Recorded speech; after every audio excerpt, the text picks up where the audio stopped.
Yes, your member for St. Lucie. Mr. Speaker, I rise to support these estimates and to say that it is quite interesting that now that the government has been very proactive, that the opposition is complaining, because they have clearly outlined when the House will die, and because we took the country's interests at heart, they're in here bellyaching about it, as if to say that we should neglect the duty or duties to the country and to please them. I want to make the point, sir, that in 2005, that in the year 2005, that we were spending over $30 million on land and property acquisition and property management. But, Mr. Speaker, by 2016, we were spending $70 million, and by 2018, we will be spending $76 million. And why the opposition is angry is because in difficult times that we at Housing and Lands were able to secure proper working conditions for the workers of Barbados.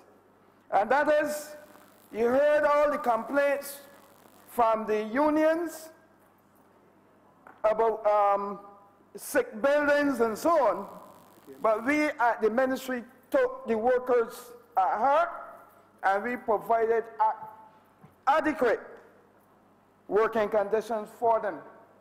Over $40 million in additional expenditure. In difficult times, we were able to find to ensure that the workers of Barbados are better off. So when the unions speak, they cannot ignore that we have been able to give them their additional increments and that we have ensured that we provided proper working conditions for the workers of Barbados. And if you look at the estimates today, that even though we have increased it by over $40 million to accommodate the workers of Barbados, that the Ministry of Housing and Lands, that the demand from the Treasury of Barbados is nearly the same today as it was in 2004 and 2005. But I also want to make the point, I've heard the honourable member for St. Joseph's making the point that the staff at National Housing has increased. That is not true, because the staff today at National Housing, the numbers are smaller than at 2013. So I do not know what the honourable member is talking about, because the statistics show that the honourable member again is misleading the House. Not only that, that the Ministry of Housing, Lands and Rural Development, it must be seen as when I made the point, I will continue to make the point, that it's too important a ministry, and I don't have to tell Barbados that, because when they went to Chaka Hall, that's what they told the people. But that, the reason why they could have told the people that is because they understand that this minister have made the point to the workers that the ministry must be seen as an economic ministry, and that departments of that ministry must make a contribution to the Treasury of Barbados. And that is why we have set about to ensure that we not only decrease the demands from the Treasury, but we are looking to make a contribution to the Treasury of Barbados in that particular ministry. People must understand that in economic times, that all ministries must be prepared not only to decrease expenditure, but to become very efficient, and where possible, ensure that they can make a contribution to the economy. I also want to make the point that we as a government, even though we came in when there was a crisis, we did not neglect the social responsibility that was put on our plate, because we recognize that prior to 2008, that we had a working relationship with those persons who were renting from government, that government provided a building and they provided a rent. So we provided a service, they paid for it. But we even went further. Even though we recognize that they were paying for a service like how if they were renting for a private person, we recognize that we had to empower them because of the economic times. And we decided that we will give them the units under a 20-year program. And we said, we will give you the units once certain things are done. And I want to say today we are working to ensure that the engineering done, the surveying done, and the various assessments are done. And we are ensuring that we will empower those persons because we believe that the most important thing that we have to deliver after delivering free secondary education and all the other social things, that we must allow Barbadians to have an opportunity to own a piece of rock in this country, and that's exactly what we are set about to do, because we know that once you give poor people the opportunity to have a piece of land or a building, that they will build out and they will make a difference. So that is what we are doing. We are employing over 3,000 persons directly and nearly 15,000 indirectly in this country. And the opposition, they are angry about this. But we are not angry about it because we understand our social bearings. Because when they were given concessions and so on, they never complained. But now we are looking after the interests of the masses of people in this country, they're angry. And they're walking around giving the impression that we are not doing anything for the people, even though we are affording them the opportunity to get over 3,000 properties without having to pay us 1 cent. I understand my social beings, and I understand the meaning of empowerment. I have been in this house for 24 years, and I have watched. I have never heard one of them complain when people fly in here and provide capital and ask for concessions. But now, the workers of the Barbados get an opportunity to get a benefit from government. They want to complain and say we're playing politics. People could come in here and get concessions on a yacht. A yacht is no more important to them than a house to a poor man. And they're complaining. I am saying that can't be true. It cannot be true. As Minister of Housing and Lands, I am ensuring that these people get their conveyances, and I have told NHC that whatever it takes to get the conveyances in the hands of the people, it must happen. Because we have an obligation to these people. On top of that, Mr. Speaker, if you go back to Hansard, you will see that when I was in this house, I have always made the point that the Ministry of Housing and Lands, of which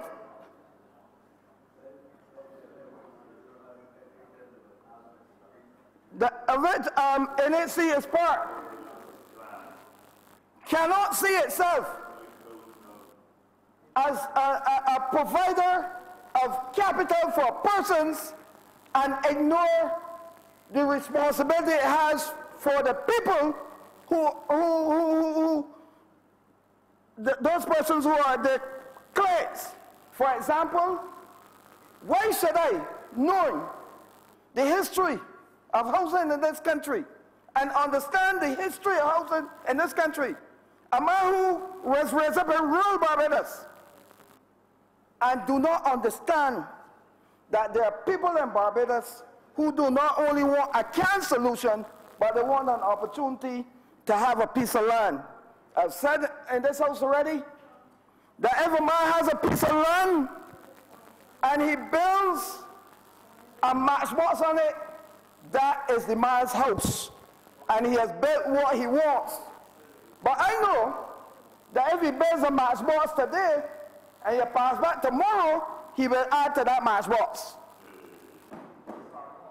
If If you check and you go into rural Barbados, you will see persons who had the opportunity to get a piece of land. And what they did, they start from the back, and today, most of them don't have a wall house, they have a stone house. And if you see some of those stone houses, you would not believe that those houses are owned by laborers. For example, if you were to go in a place called Farsville today, and you see people living in these houses overlooking the sea, one would get the impression that these houses belong to rich people. They were ordinary people from the village of Chakahol who were given the opportunity to come and live by the rich and famous and look down on the rich and famous. Go into Farsville, St. Amos Terrace, and you will see that. You have a member for St. Joseph's can speak about it. And that is what you call empowering your people. And I'm saying, sir, that this government understand quite well that they had eunuchs and they wanted to empower people, and they ensure that they give them the right to be empowered. And we will continue to use our housing program to ensure that people get a combination of houses. Those who want houses can have houses. Those who want land, they get land. And that is why the other member for St. Thomas keeps talking about 40 acres. And the other member is the most fortunate person in this house. Not only the other member got lots of 40 acres, but this minister made a decision that nobody can get the land of 40 acres because the land at 40 acres belongs to the other member constituents that live around the cave. That was a decision made by this minister, and the other member was told that, but it still allowed people to apply on her behalf on North, East, and all about, and expected me to give people outside of the constituency land that I told the board that they cannot allocate to anybody, that the land has to go to the other member of St. Thomas for the people living around the cave. Go to the board and you will see. So I cannot understand how the other member could complain because I have protected the interests of those persons living around the cave and ensure that if a decision has to be made, that those persons will get the spots at 40 acres. So I do not understand, you please people, and then they come and complain. Mr. Speaker, sir, I want to say that the land registry of Barbados, which is part now of the Ministry of Housing and Lands, previously it used to be part of the Home Affairs, etc., Attorney General's Office, etc., that ministry is now under the Ministry of Housing and Lands. And by the end of the year, sir, that ministry, that department, would have computerized all the records, ALL, all of the records. So all those attorneys out there who normally have to use searches can now click on a button by the end of the year if everything goes as planned, and they will be able to do their searches. Land surveying, the land surveying department, becoming very efficient. The request, you make the request and they're executing. We are ensuring that we continue to do the land registration, the land adjudication, everything, because we are ensuring that the Ministry of Housing and Lands and Rural Development, it will become one of the most efficient ministries in this country. Because we understand our responsibility, not only our social responsibility, but also our economic responsibility to this country, and that once we are efficient, that will change things, and the cost of doing business and the time of doing business will be reduced. So, Mr. Speaker, I do not mind the others. As I turn also to rural, I want to make the point. The honorable members do not understand the empowerment of the rural RDC department. As we move towards tourism as a more serious industry, we have to understand that we cannot continue to ignore the role of rural development and that we must continue to build out Barbados. All tourism product is on demand. And if all tourism product is on demand, then we must relate to what is happening, and RDC cannot allow the product to be still. And that is why it has to ensure that all of those areas, as far as St. Philip back to St. Lucie, including St. James and St. Peter, that we build out those areas on a yearly basis so that when the tourists come, that the people will not continue to take them to the same place, but they will have something new to offer them. And there are people who believe that building out St. Lucie is a crime. But how can building out St. Lucie be a crime when St. Lucie offers the opportunity of having water on three sides and having development the way and the landscape that makes it attractive for people to want to come and see? And I have always made the point, and I will continue to make the point. Barbados will never become a developed country until St. Lucie is developed.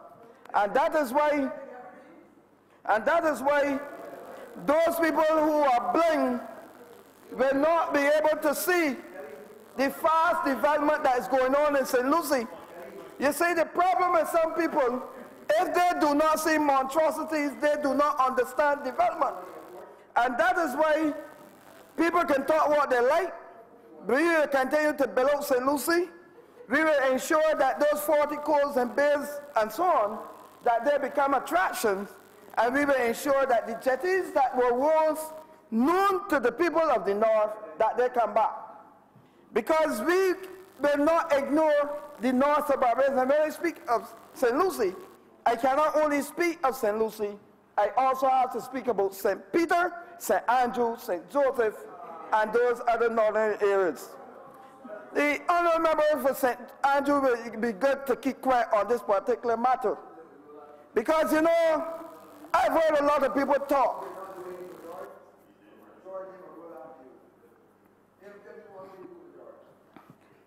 I've heard a lot. I know what you promised me and never deliver. Mr. Speaker, I want to make the point that we have to understand that community tourism is cutting the cake in Barbados. And people do not know that the multiplier effect as it relates to the economy is much greater when you deal with community tourism than when you deal with the other types of tourism. Even though the contribution might appear to be great at the top, when one takes into consideration the contribution of community tourism and the effect it has on the economy of Barbados, one cannot ignore community tourism. And that is why I have spent over 20 years in here preaching community tourism. And a lot of people did not understand it. It took people from overseas to come and take my idea and call it Airbnb for people then to understand what is community tourism. All of a sudden now the opposition is now talking about community tourism. When I was speaking about it, they were talking about that peanuts tourism. No, monkeys, that's for monkeys. Well, let me tell you something. The monkeys now renting their properties to the people of Barbados, to the tourists, and it is bettering the lives of the people of Barbados. And I want to make the point that if we want to see serious development in Barbados, we cannot ignore what is happening in Spikestown. I want you to know that Spikestown is very much alive again, and it will get better, because we will ensure that we create the infrastructure for more jetties so that the small cruise ships can come back to Spikestown. And not only small cruise ships. The offering of Spikestown is much better than people think. Because when we have large cruise ships, they do not have to come to the jetty. Large cruise ships can come to Spikestown, they can anchor, and they can use their small boats to bring the people into jetties. I am saying that jetties can be in Half Moon Fort, jetties can be in 6 months. One is being built only now. The jetty in Spikestown can be repaired. A jetty can be by no roach. and a jetty can be by Fort Denmark. Just imagine all of these jetties. And if you ask me, one could be in Sherman's, because there used to be a jetty in Sherman's too, when that gentleman had the fishing boats. Not Reed, by Reed's property. So those who are ignorant of the history of the North would not understand these things. So I want to make the point that we will continue.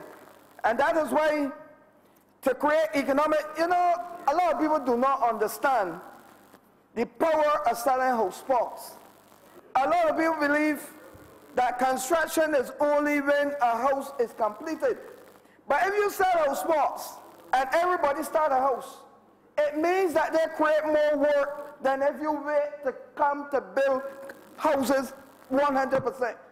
What is important is the number of starts of houses too. And if you understand poor people, they will not be able to complete it as fast as others, but they will do it consistently and create work for their brothers and sisters. And that is why we want to see housing, the housing project at Carlton. We want to see the housing project not only at Carlton, at Cloughs, and also the housing project at Lowlands, because based on the cabinet paper produced for Lowlands, that will create a very exciting project.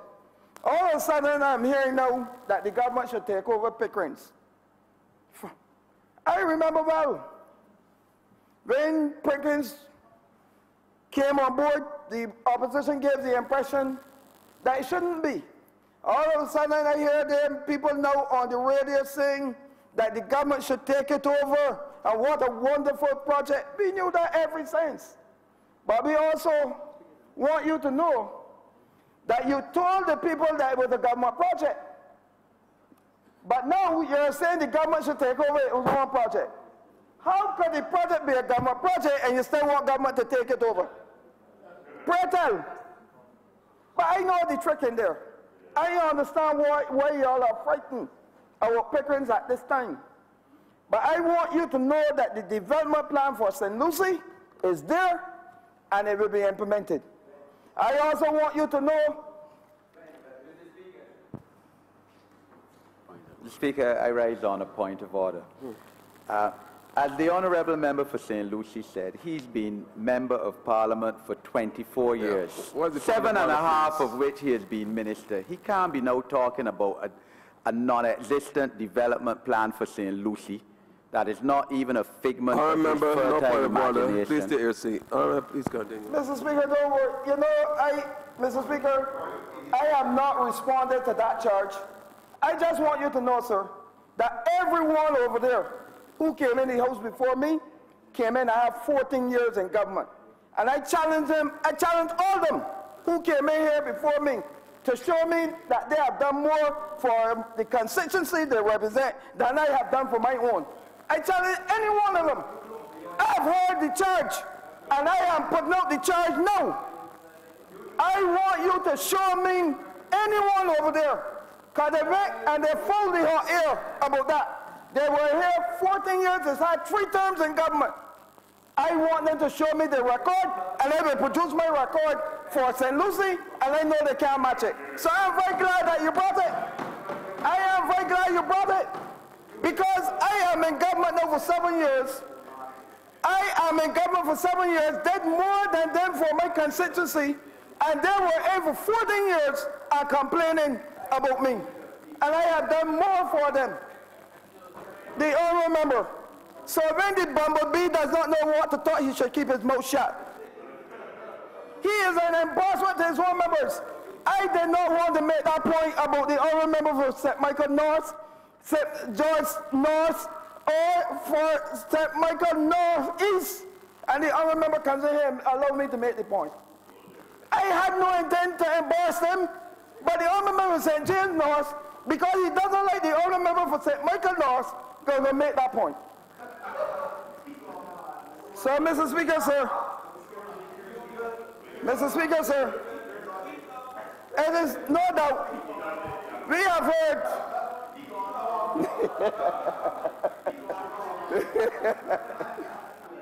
Can I speak in peace now, sir?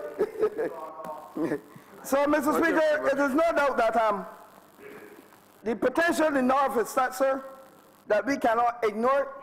We have to recognize that we cannot ignore that there's great potential at the Cove, there's great potential at Archers Bay, there's great potential at St. Mark's Church, there's great potential in many areas in St. Andrew, there's great potential even in White Hill. So, Mr. Speaker, we have to understand that our economy is not a sugar-based economy anymore. It's a tourism-based economy. And the same way that we can go towards efficient factories, we have to ensure that we do the things to ensure that we have the services to provide for the people when they come to Barbados. And I want to say that I'm very proud to see the type of investment that is going on in the North, because it's quite obvious to me that the investors understand where to head. I want to make the point, and I've said this to the Prime Minister all the time. Anytime we have a good idea, please do not leave it for the Barbados Labour Party to implement. The Right Excellent Arrow Walton Barrow had a good idea about the cement plant. He had it, he planned it to put it down by where the dildo was to ensure that there would not have been any environmental problems. Some smart person from the Barbados Labour Party came in, did not understand, and they put it on the hill. The rest is history. They heard people talking about windmills, and they came, the honourable member gave the Minister of Environment the opportunity to put a windmill. The honourable member did not go and find out what type of windmill to bring to Barbados. And the honourable member, who is now large enough all over Barbados and at UN and all, went and put a windmill up on Lambert's Hill, and next thing you know, big noise in St. Lucie. And the blaze flying all over St. Lucie, giving the impression that renewable energy is not good. So much so that when Light and Power came with efficient windmills, the people of St. Lucie thought it was the same thing they were getting from the Barbados Labour Party when the honourable member for St. James South was the Minister of Environment, etc., and Energy.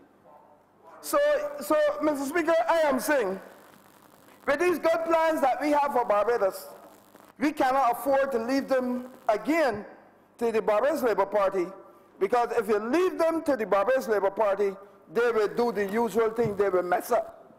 Mr. Speaker, sir, so much so, and so true is that, sir. If you go to the record, in 8th of November 1994, this is not Dennis Kellman speaking now. Go and read what Sir Harold St. John and what Sir Henry Ford told them about the storage plant at Christchurch. Let them go and read it, sir. I am quoting from Hansard, sir. All the talk you hear about the storage plant, sir, I won't even ask you to go and read what I said. Go and read what Sir Harold St. John said and Sir Henry Ford. Because the same thing that they warned them about, they are now blaming us for.